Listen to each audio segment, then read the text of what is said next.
বাংলার পরিযায়ী শ্রমিক যারা বিভিন্ন রাজ্যে কাজ করেন, তারা যারা ফিরে আসছেন অসহায় অবস্থা, অত্যাচারিত হয়ে, ভাষা সন্ত্রাসকে কেন্দ্র করে তাদের অপরাধী তকমা দেওয়া হচ্ছে, বাংলা ভাষায় কথা বলা যেন অপরাধ।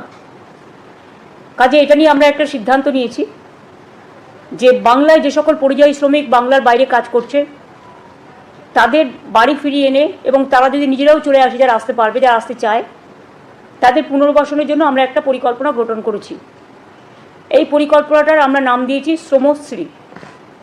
হ্যালো এভরিওয়ান, ওয়েলকাম টু বম্বেটস। আজকে আপনাদের সামনে চলে এসেছি আর একটা নতুন টপিক নিয়ে কথা বলার জন্য। আমাদের ওয়েস্ট বেঙ্গলের মুখ্যমন্ত্রী মমতা বন্দ্যোপাধ্যায় কিছুদিন আগেই একটি নতুন যোজনা চালু করেছেন। যোজনাটি হচ্ছে শ্রমিকদের জন্য, পরিযায়ী শ্রমিক যারা বাইরে কাজ করছেন ওয়েস্ট বেঙ্গলের বাইরে। এই শ্রমশ্রী যোজনাটিতে কি পাওয়া যাবে?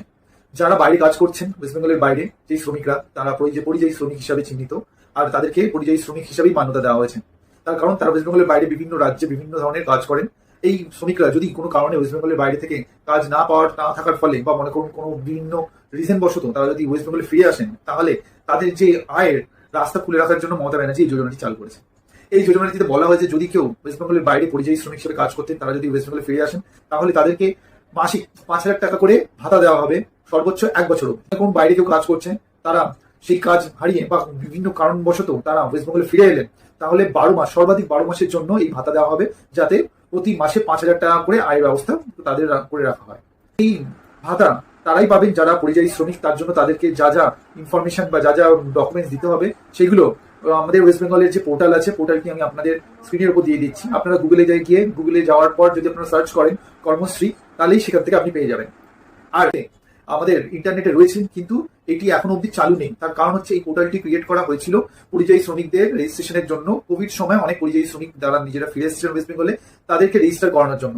আর এই যে স্কিমটা চালু হয়েছে, ভাতা প্রকল্পটি চালু হয়েছে, সেটা এখনো অব্দি কিভাবে অ্যাপ্লাই করতে হবে, কি কি ডকুমেন্টস দিতে হবে, সেই সম্বন্ধে এখন কোনো ইনফরমেশন নেওয়া হয়নি, কারণ এটা সবেমাত্র শুরু করা হয়েছে। এই শ্রমশ্রী প্রকল্প নিয়ে এখন শুরু হয়েছে বিতর্ক। তার কারণ হচ্ছে এই শ্রমশ্রী প্রকল্পতে শ্রমিকদেরকে যারা বাইরে কাজ করতেন ওয়েস্ট বেঙ্গলে ফিরে আসবেন, তাদেরকে 5,000 টাকা করে দেওয়া হবে সর্বাধিক 1 বছর অব্দি। কিন্তু যারা বাইরে কাজ করতেন, তারা কি 5,000 টাকাতে নিজেদের জীবন বা নিজেদের পরিবার চালাতে পারতেন? আর অবশ্যই এই প্রকল্প কতদিন চালু থাকবে? আর বিরোধীদের এখান থেকে দাবি হচ্ছে যে এই পার্টিকুলার প্রকল্পটা এই কারণে বাড়ানো হয়েছে যাতে ভোটের সময় এর কোনো বেনিফিট নিতে পারে রুলিং পার্টি, অবশ্যই মমতা বন্দ্যোপাধ্যায়ের দল তৃণমূল কংগ্রেস। তো সেই ক্ষেত্রে এই নিয়ে বিতর্ক চলছে এই মুহূর্তে। তার কারণ হচ্ছে গিয়ে এই ধরনের যখনই কোনো প্রকল্প চালু হয়, তাও আবার ভোটের আগে, তখনই সবাই এটাই মনে করে যে এই পার্টিকুলার প্রকল্পটি, অবশ্যই এর উপর আমাদের নজর থাকবে। আর অবশ্যই জানাবেন এই ভিডিওটা আপনাদের কেমন লাগলো। ভালো লাগলে অবশ্যই সাবস্ক্রাইব করবেন আর শেয়ার করবেন। ধন্যবাদ।